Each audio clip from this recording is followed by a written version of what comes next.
New is such a good band. You know what? I'm gonna rank every Brand New song and rate every Brand New song. Let's get right into it. Your Favorite Weapon is the weakest Brand New album because most of its songs, including this one, are kind of mediocre. Just some basic pop punk songs that aren't really that good. I won't spend much time describing those songs because I don't want to. Mediocre pop punk. Mediocre pop punk for a second time. It's a decent song, but the lyrics, that makes it so low. This is the first song from Deja Entendu on the list. Mediocre pop punk, but it's noticeably mediocre pop punk, but it's noticeable. Yeah.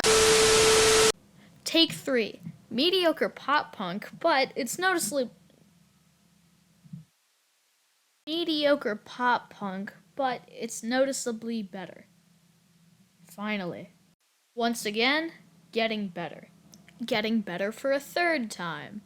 Good song. One of the better songs off Your Favorite Weapon. Pretty good. I don't know what else to say about it. Pretty good as well. I love the guitar at the beginning, but the song kinda lacks otherwise. It's pretty good though. The weakest of the singles that they released in 2016. It's pretty good, just not the greatest.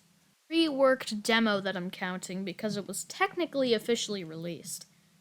It's good, but, it's not very high on the list. Still, an 8.5 out of 10 is pretty good. Just, I really like Brand New, so that makes it low on the list. Pretty good, but there's not enough to it for it to be higher. It feels more like the beginning of a song, but it does a really good job at opening the album. Pretty good, just not great. It's the weakest song off of Science Fiction. Interesting song. It has very few lyrics that are all really quiet, but I enjoy it. It's only a minute and a half, and the vocals are completely distorted. It's cool, but it lacks. Lowest song from Daisy, technically. But since it's not a proper song, let's pretend it's not. Actually, let's do the same thing with Untitled from before. That was like the last song that I put on the list. Pretty good. It's the weakest song from Devil and God besides Untitled, which doesn't really count, but I like this song. Pretty much the same thing as Untitled, but better. Another reworked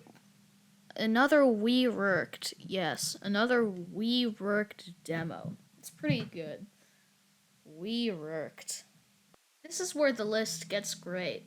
Every song from here is great. This song is a classic when it comes to Brand New. Great follow-up after Vices. Great song. This song is great, but there's a cover by Cavetown of it that is honestly better than the original. It's a great song, but I don't really have that many other thoughts about it. One of the most unique Brand New songs. Pretty good.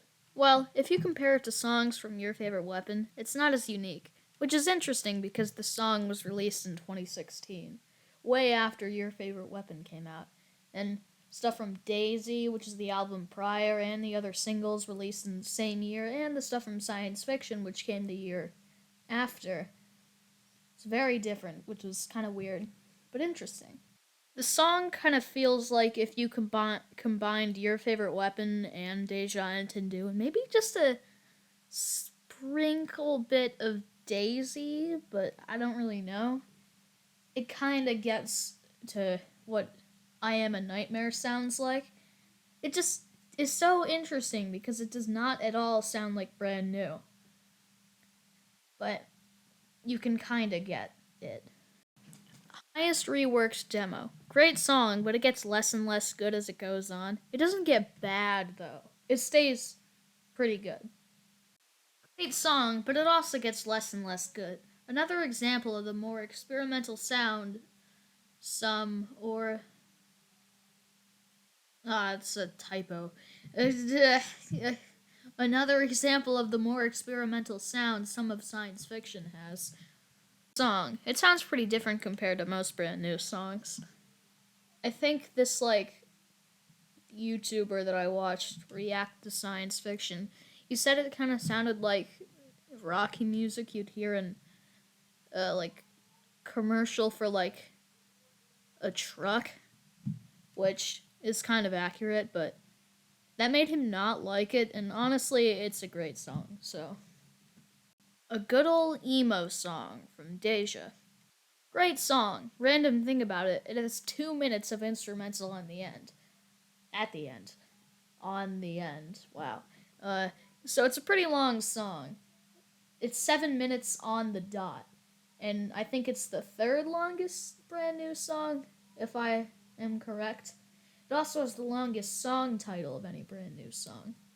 You can just tell by looking at it. It's like taking up half the screen right now. You Stole is a slower song from Daisy, but it also has a kinda heavy ending. Nice song. Dude, that was like, what, 2.5 minutes of just talking about songs that are all, like, specifically 9 out of 10. Like, I'm doing, like, let's say, for example, 9.1 out of 10 to 9.9 out of 10. Like, I'm being specific here. There were 7 songs that were a 9 out of 10. I'm gonna stop rambling about that and get to my script here. Um, uh, no, not You Stole. A cool song that slowly goes on and then picks up towards the end with what people call the Luca bomb. It's a bit higher up because of the Luca bomb? Sure, whatever. The guitar in this song is incredible, but as the song goes on, everything gets less and less interesting. I just read a typo out loud, but it's a great song the whole way through. A great loud song from Daisy. It would be higher if there was more to it, like something particularly interesting. A thing with a lot of brand new songs is they have like a really good guitar, like a guitar riff or something, or cool drums or whatever. More noticeable bass line, like in Not the Sun, I guess. That's a random example, but yeah. New song that's almost acoustic but has a bit of electric guitar and drums. You'll see a lot of those with their discography. It's kind of annoying because you don't really know whether or not to call them acoustic because, you know, it's like mostly acoustic guitar, but it's confusing. This song is about a feud between Jesse Lacey and the guitarist and co-lead singer of Taking Back Sunday, John Nolan. Here's a clip of Taking Back Sunday's bassist Sean Cooper explaining it. John and Jesse liked a girl. John made out with a girl before Jesse did. Jesse got bummed about it, and all these songs happened because of it. Taking Back Sunday made a song in response to 70 times 7 called There's No I in Team, which plays off some lyrics from 70 times 7. Overall, 70 times 7 is a better song. It also has the iconic bridge, So is that what you call a getaway? Well, tell me what you got away with, 'cause I've seen more spine and jellyfish, and I've seen more guts than 11-year-old kids. Have another drink and drive yourself home. I hope there's ice on all the roads, so you can think of me when you forget your seatbelt and again when your head goes through the windshield. Good job at opening science fiction, and it's a great and eerie song. This song always confuses people at first because the lyrics are not from Jesse's perspective, and what he says in the song is not what he would ever say in real life. But this song is amazing. I love the "Don't come running to me when they're coming for you" line. He also replaces "when they're coming for you" with "when they come gunning for you" once or twice. Figured I'd mention because it hits just as hard when he changes the lyrics. Not really any point in saying this because I don't feel like anyone would actually get confused because it's the same part. But, never mind. This is the best single that they released in 2016. It's on the shorter side, but it's amazing. The drums are great and it's catchy as hell. It feels like I constantly have, we don't feel anything, we don't feel anything, like just playing in my head. This is one of the heaviest brand new songs. Great drums, just awesome. This is a pretty unique brand new song. It's more calming, but still a bit loud. Really catchy chorus. Well, ladies and gentlemen, the time has come for colds and overcoats. We're quiet on the ride. Okay, This song is amazing. It's got a catchy chorus and that one part towards the end that follows the same lyrical flow as the chorus but has different lyrics and is sung even more powerfully is amazing. This song features like a part of an opera at the beginning and always confuses people when they first listen to it. Then after a bit it cuts and a loud guitar starts playing and it always scares people. I used to have this even higher, but it went a little bit lower because I started to realize that the song doesn't exactly feel like a full length song, but it's still an amazing song. It's also probably the heaviest brand new song. Despite the fact like a minute and maybe like a minute and a half of it is literally just taken from an opera, which is kind of funny, but no, I don't. Never mind. Is actually what kind of got me into Brand New. The part where he sings, "The whale is well rehearsed, swimming circles in the church. A cardinal fish says, 'God is dead.' The whale says, 'Get out of my head, get out of my head, get out of my head.' It's absolutely haunting. The vocals in this song are amazing and actually very calming for some reason. If I'm in a crowd and it's loud, why did that have to rhyme?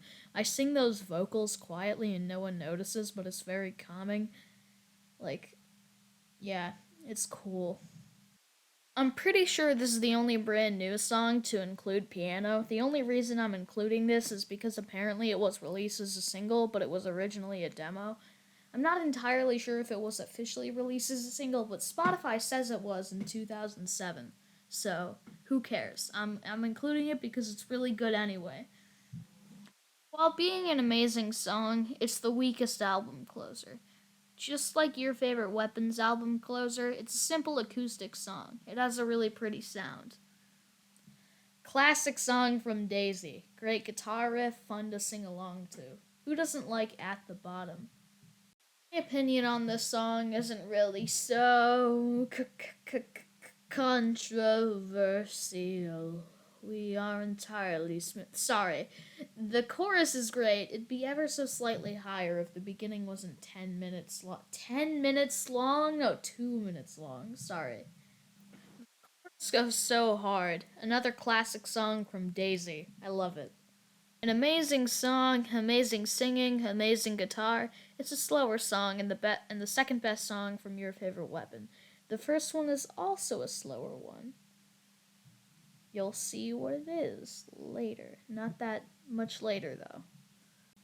Great bass line. The bidge. Yeah, this bidge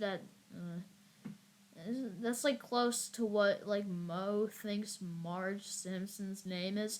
What am I talking about? Great bass line. The bridge is great. Love the chorus. The highest song from Deja. The best bass line of any brand new song. Simple but great. The dum dum dum dum dum dum dum dum dum dum dum dum dum dum.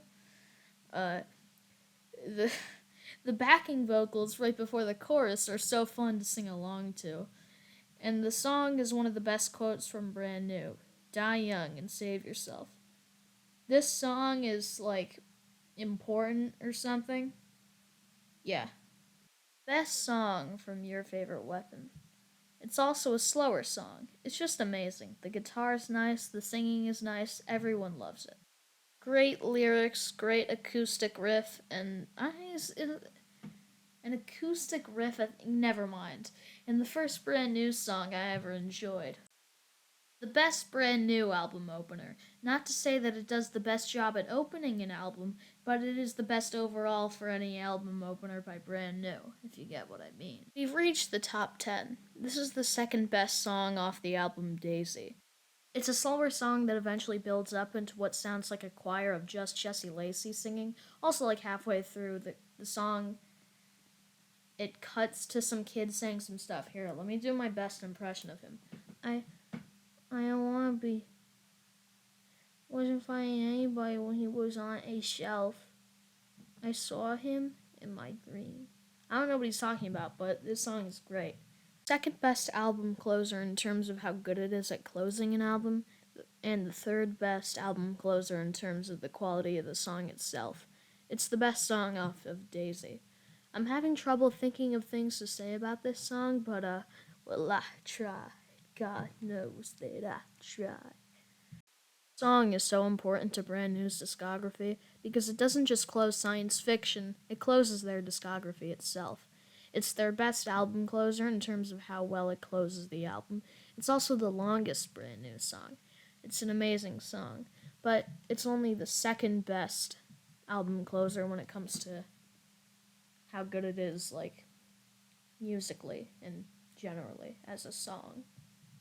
The guitar on this song is incredible. The singing is great. Supposedly it's some sort of metaphor with video games or something. I don't know. Just click on the link in the description. It's of a Reddit post that explains it.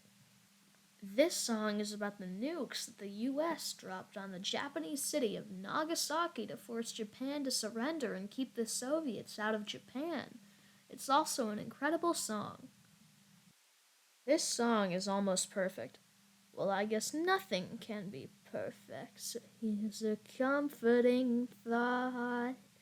At the bottom of the ocean, fish won't judge you by your faults. Okay, enough with the quotes from the songs I'm talking about. This is like the third time I've done that. This entire song, from head to toe, was written by Vincent Accardi, the rhythmic guitarist. Why is that hard to say? He also had a lot of writing credits on the album Daisy, in case you didn't know. The guitar on this song is amazing. Pretty much everything about this song is amazing, like most Brand New songs. The lyrics on this song are amazing, and towards the end where it builds up a little is incredible. This song isn't the best at closing an album, but it's the best musically for any Brand New album closer. I love Handcuffs. Now, the final three songs are all placed together on the track list of The Devil and God Are Raging Inside Me. DeGosser, Limousine, and You Won't Know. I call them The Devil and God 3.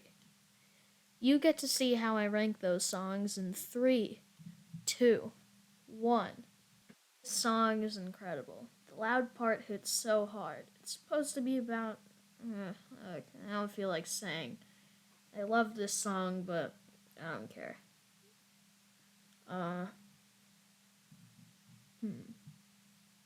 Who shall explain it to you? I am a robot. And here is the meaning of You Won't Know by Brand New according to Genius.com. This song was likely written for Kayla, Chantel Dupree's oldest daughter, after Jessie and Sherry Dupree split up. Isley had accompanied Brand New on tour in support of Deja Entendu, where Jessie and Sherry became an item. With death as a recurrent theme of the album, this song touches on Jessie's inherent fear of not only death, but what happens after death. While Jesus Christ deals with fear of where we go after death, You Won't Know deals with the aftermath for both the person who died and their loved ones. Citing all of the things he wouldn't get to tell the people he loved if he died suddenly. Thanks, robot.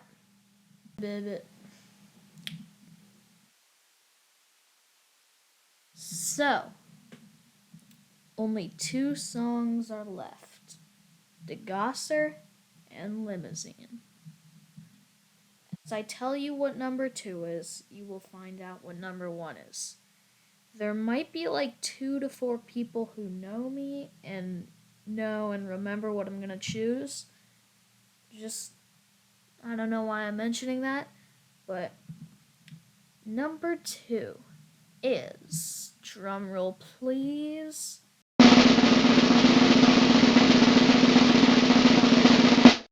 DeGosser is number 2 and Limousine is number 1.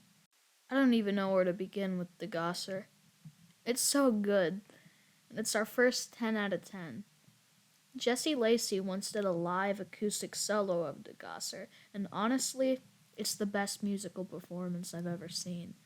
I will link a re-upload in the description because you have to hear it. Also, I think that I think that performance proves that as a song, DeGosser is the best at being able to be reconstructed and changed because at its core, it's an incredible song. That performance has given me many chills or whatever. No, it says my script says that performance has given me chills many times. Okay. But you know what else has given me chills many times?